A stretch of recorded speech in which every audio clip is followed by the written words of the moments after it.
Hoy hablamos sobre esa polémica resolución de la Corte de Constitucionalidad que ampara de manera provisional a a dos diputados electos a quienes el Tribunal Supremo Electoral les había negado su curul por falta de idoneidad, debido justamente a los procesos legales de los cuales eran objeto. Estamos hablando de Armando Escrivá, el exfuncionario del gobierno de Álvaro Colom, quien se convirtió en un potentado constructor que incluso financió una parte de la campaña de Manuel Valdizón y ahora llega como diputado al Congreso. Y hablamos también de Delia Bac, una célebre diputada del partido Líder. Nos acompañan para conversar sobre este tema Janet Ponce, quien es abogada de Jóvenes por Guatemala. Y está con nosotros Javier Monterroso, quien es constitucionalista y es experto en el tema que habremos de discutir. En términos generales, hace análisis político constantemente. Gracias a los dos, bienvenidos a los 8:45. A ver, Janet, Jóvenes por Guatemala fue una de las entidades que precisamente motivó la prohibición a que tomaran posesión estos diputados electos que eran contratistas, ¿no? Así es. ¿Cuáles eran los argumentos que ustedes tenían específicamente contra Armando Escrivá y contra Delia Bac? Bueno, principalmente nosotros presentamos esos argumentos en relación al artículo 113 de la Constitución Política de la República de Guatemala, que indica que todos los candidatos que no tengan idoneidad, honradez y capacidad, pues no pueden optar a un cargo público. Pues únicamente se aplicó en el caso deportivo y precisamente por eso nosotros presentamos una lista de 11 diputados que eran contratistas y que estaban todavía habilitados dentro del portal de Batecompras. En relación a eso, pues creemos de que es lamentable precisamente porque no se está aplicando y se está atentando contra el orden constitucional porque no se está aplicando. Pero Delia Bac no era contratista. No, ella es por antejuicio. Y precisamente por eso mencioné al principio de que nos basamos en el artículo 113 de la Constitución Política de la República.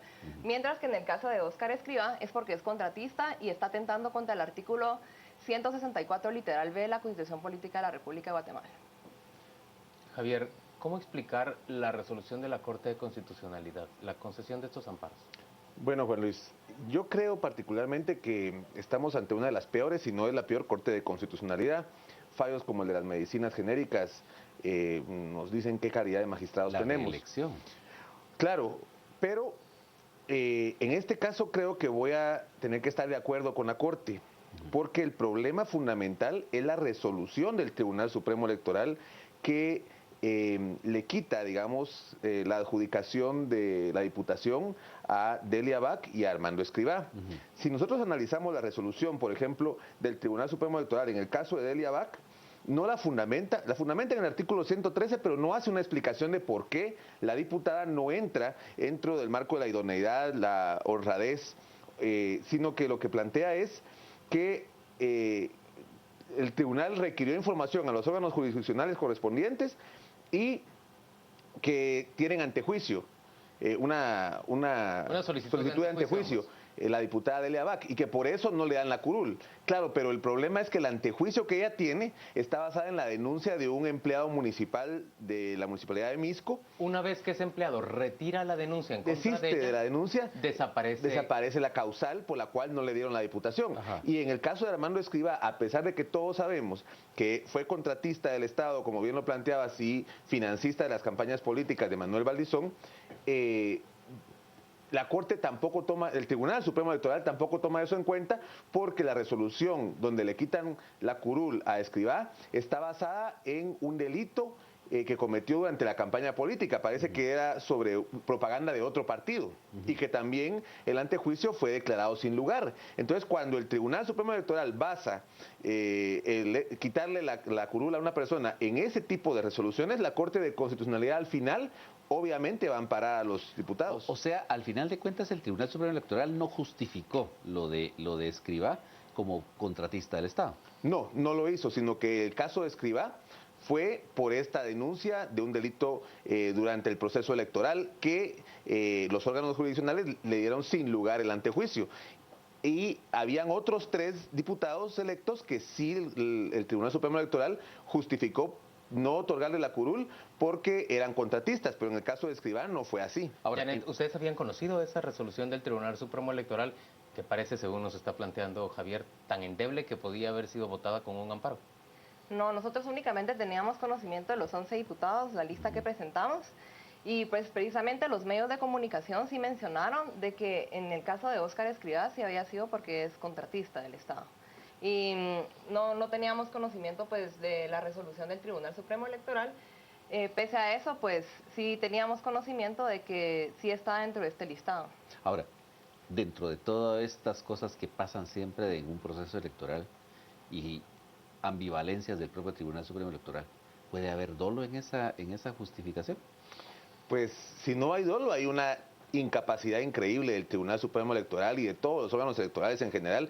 Recordemos que las agrupaciones presentaron bastantes, diría yo, días o meses, incluso antes del proceso electoral, un veto, digamos, ciudadano a ciertos candidatos. El registro de ciudadanos solo lo aplicó en el caso de Alfonso Portillo y el Tribunal Supremo Electoral lo respaldó cuando habían otras personas que adolecían de los requisitos del artículo 113 constitucional. El tribunal decide no hacerlo antes de las elecciones, sino hasta después, ya cuando se van a adjudicar las curules. Javier, la llegada de Armando Escrivá y de Delia Bach, en el caso de Delia, de nuevo a una legislatura, en realidad daña esa legislatura que está por iniciarse, sobre todo en un legislativo que ha sido objeto de muchísimas críticas, a pesar de haberse integrado nuevamente por decisión popular el 6 de septiembre, es objeto de muchísimas críticas, y la llegada de dos personajes de estas calidades, pues lo único que hace es afectar la imagen del legislativo en general.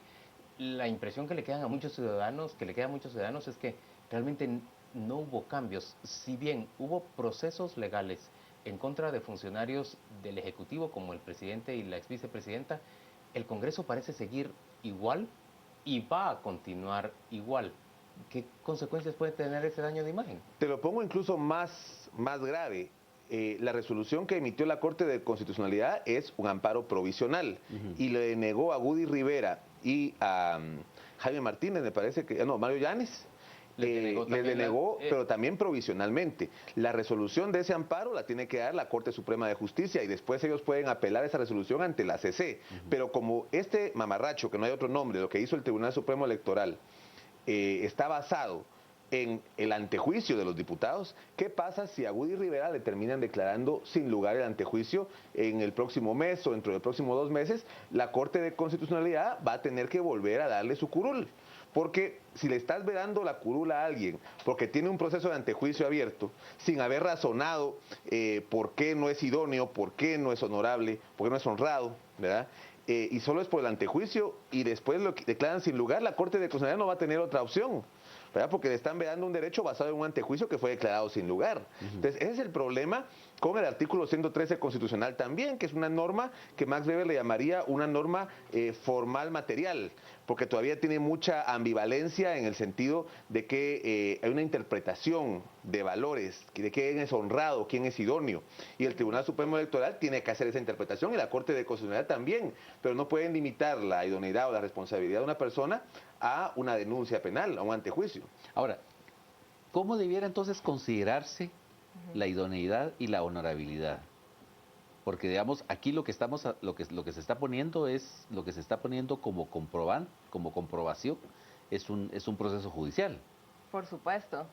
Yo lo que considero es que no estamos en ningún momento acusando a nadie. Yo creo que si en algún momento existen indicios suficientes para decir que una persona en efecto pues ha estado vinculada en actos de corrupción, simple y sencillamente, si nosotros como ciudadanos en nuestro poder de soberanía la estamos otorgando y le estamos dando esa cuota de poder a cada diputado, entonces si realmente no cumple con los requisitos que estamos mencionando, entonces se tiene que apartar del cargo mientras realmente se comprueba que sí cumple con esos requisitos.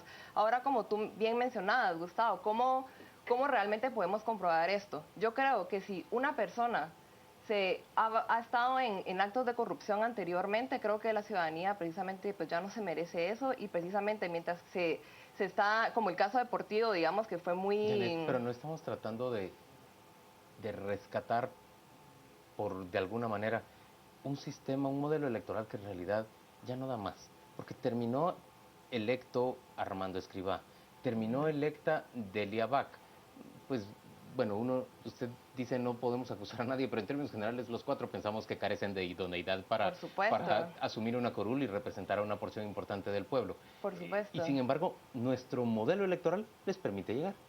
Exacto, yo creo que es un llamado que también debemos hacer a la ciudadanía, precisamente porque había muchas presiones para que se hicieran las reformas a la ley electoral, y creo que deberíamos de cuestionarnos hasta cierto punto. Queríamos que estos mismos diputados efectuaran estas reformas a la ley electoral, que al final del día les termina beneficiando. Entonces creo que pues, primero tenía que haber una depuración, que el registro de ciudadanos tenía que no lo hizo. Que no lo hizo, exacto. Y si lo Bueno, hubiese primero la hecho, primera depuración debiera ser de parte de los partidos políticos en no inscribir gente con ese tipo de tachas. Ujú, Luego pero el creo que el registro. registro Pero de los ciudadanos partidos tenía dependen que- del financiamiento de De alguien ellos. que obtuvo su dinero de manera Exacto. corrupta, como el señor Escrivá. Entonces, Es cierto. pareciera Pero- un sinsentido. Claro, lo que pasa es que también, si estamos diciendo que alguien tiene actos de corrupción, tenemos que demostrárselo. En el caso de Woody Rivera, en el caso de Mario Llanes, en el caso de Luis Chávez o de Mirza Arriaga, hay grabaciones, hay pruebas. En el caso de Mario Rivera hay un enriquecimiento ilícito, y Baudilio Hichos y Emiliana Mazariegos también tienen conversaciones telefónicas grabadas donde hay un hecho que puede ser que muchos guatemaltecos hayamos percibido como algo real, pero aún así tenemos que justificar por qué no los dejamos asumir una curul cuando el proceso todavía está en una etapa incipiente, ni siquiera está iniciado el proceso penal, sino que aún están en la etapa de antejuicio, ¿verdad? Eso sí representa un reto muy grande para el Tribunal Supremo Electoral. Lamentablemente no supo asumir ese reto. Creo que la Corte de Constitucionalidad está parando un poco, porque tenía que también haberle otorgado el amparo a Woody Rivera, siendo estrictos en el sentido de la palabra totalmente. Creo que han decidido esperar a ver qué pasa con el antejuicio que está en proceso todavía, pero que de ese antejuicio dependerá definitivamente si se le da o no de Alan Sucurul. Bueno, volviendo al tema de Juan Luis, de que el sistema realmente protege todo este tipo de barbaridades, pero también las instituciones que están para impedir este tipo de problemas tampoco funcionan, pues. Es decir, es la primera vez, salvo el caso de Sandra Torres hace 4 años, que se le impide participar a un candidato, ¿no? Es decir, en realidad, en todas las elecciones anteriores, en todo este periodo constitucional, no había habido nadie que le hubiese sido negada la inscripción invocando el artículo 113 de la Constitución. O sea, no funciona el registro electoral. Sí, podríamos decir también que es una primera experiencia y que se está aprendiendo a aplicar un artículo constitucional que no había sido aplicado anteriormente, pero... También podríamos decir que la Fiscalía Anticorrupción le permite a cualquier constructor o a cualquier exfuncionario convertirse en un millonario en 4 años, 3 años de gestión y no nadie funciona. dice nada, no funciona. Claro, en el caso de Escrivá, ¿cómo es posible que el Tribunal Supremo Electoral, si ya habían sido presentadas acusaciones de que él era contratista, cómo es posible que el Tribunal Supremo Electoral haya basado su impedimento por un delito electoral cuando tenían lo otro que era más fuerte, más sustentable, una prohibición expresa en la Constitución que dice quién no puede ser diputado? Entonces aquí también hay un error muy grande. Yo tengo conocimiento de que en el Pleno del Tribunal Supremo Electoral, 2 magistrados al menos querían aplicar el artículo 113 constitucional al principio del proceso. Sin embargo, la mayoría de magistrados, encabezados por Rudy Pineda, el presidente del Tribunal Supremo Electoral, decidió no hacerlo, ¿verdad? Sino que esperar hasta que terminaran las elecciones para aplicar el artículo constitucional. Janet, esta legislatura va a sufrir desgaste desde el inicio, va a ser objeto de críticas, por ejemplo, con la llegada de diputados como Delia Bach y Armando Escrivá. Por supuesto, y creo que precisamente en este momento los jóvenes tenemos que entrar en este rol, precisamente de seguir fiscalizando, porque demostramos que no únicamente forjamos un precedente político, sino también jurídico, como ustedes bien mencionaron, al realmente demostrar que se puede poner de moda el artículo 113 Pero es débil constitucional. el precedente si no se logra sustentar causas concretas para que un tribunal luego no pueda revocar Sí, yo creo que ese freno. sí, si bien es cierto, fue débil, pues precisamente con estos 2 diputados, pero creo que también debemos darle espacio y debemos darle chance a que sigan trabajando, porque Ahora, creo que... solo una pequeña puntualización. Digamos, en este caso no fue problema de ustedes, sino fue problema de lo que el Tribunal Supremo Electoral escogió para justificar quitarle la diputación, ¿no? Porque ustedes habían presentado pues documentación. Evidencia de que Escrivá Era un contratista vigente. Así es, en el listado de los 11 diputados. Entonces, esto en última instancia desprestigia, le carga una factura también al Tribunal Supremo Electoral. Claro, el problema es que el artículo 113 constitucional, como yo te lo planteaba, es un artículo que está muy sujeto a interpretación. ¿Quién es honrado? ¿Verdad? El que no tiene denuncias penales es honrado cuando sabemos que una denuncia penal se la pueden poner a cualquier persona por cualquier motivo con tal de entorpecer su labor periodística, por ejemplo, o incluso política también entre los mismos diputados. Entonces, está muy sujeto a interpretación si vemos que por una denuncia se le va a prohibir a alguien asumir una curul. Tiene que haber más justificación. Tenía por eso que basarse el tribunal, en el caso de Escrivá, en que es contratista. Y en el caso de Delia Bach, si la denuncia era de esta magnitud, creo que ni siquiera tuvo que haberse tomado en cuenta en algún momento para prohibirle en una primera instancia que asumiera su curul, posiblemente totalmente diferente a una denuncia de la magnitud de Woody Rivera o de la que tiene Mario Rivera o Baudilio Hichos, que son donde está la Comisión Internacional contra la Impunidad, donde el propio Ministerio Público presentó la denuncia. Esas son denuncias bastante más serias que una denuncia planteada por un empleado que después desiste de ella, ¿verdad? Javier, ¿qué debe ocurrir respecto al legislativo en la legislatura que se abre a partir del 14 de enero? Bueno, el legislativo tiene que demostrar que a pesar de estos problemas, a pesar de los cuestionamientos, va a ser un legislativo que va a legislar en favor de las grandes mayorías. No puede ser el legislativo como el que tuvimos estos 4 años, con una producción insignificante y muy mala de leyes, ¿verdad? Hasta en todo el año no se aprobó nada, ni siquiera se integraron las comisiones de trabajo. El próximo Congreso tiene que elegir a la Corte de Constitucionalidad durante los primeros meses del año, ¿verdad? Y tiene que elegir la Comisión de Derechos Humanos después, que va a iniciar todo el proceso de elección del Procurador de Derechos Humanos. El próximo Congreso empieza con 2 temas fundamentales donde tiene que demostrarse la responsabilidad de los diputados y la fiscalización ciudadana. Janet, en el caso del Congreso, reformas a la ley de régimen interior, reformas a la ley orgánica del Congreso, ¿mejorarían la calidad del Congreso? ¿Qué es lo que habría que hacer en ese caso? Bueno, yo considero que en el caso del Congreso, precisamente, pues empezar a ver de que en cada comisión en la que están actuando los diputados, pues sí se esté trabajando de una manera idónea y que nosotros también como ciudadanía también fiscalicemos y pues pidamos cuentas de qué es lo que están haciendo. Creo que muchas veces tendemos únicamente a juzgar el Congreso y únicamente pues hacerlo de menos y precisamente fue una iniciativa que también hicimos por parte de Jóvenes por Guatemala de también acompañarlos. O sea, creo que también necesitan sentirse hasta cierto punto no únicamente fiscalizados, sino también apoyados.